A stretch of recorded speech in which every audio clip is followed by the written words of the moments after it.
પંચમહાલ જિલ્લામાં પૂર્વ પટ્ટીના વિસ્તારોમાં ખેડૂતો માટે જીવનદાતા સમાન પાનમ જળાશય આધારિત ઉદ્વહન સિંચાઈ યોજનાનું કામ પૂર્ણ થયું છે અને આ યોજના દ્વારા જિલ્લાના 4 તાલુકાના ખેડૂતોને સિંચાઈનો લાભ મળે છે।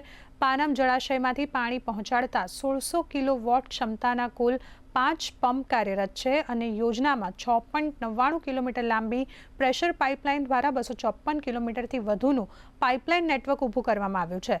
આ યોજના દ્વારા કુલ 79 ગામોમાં 130 તળાવો ભરાવવામાં આવ્યા છે।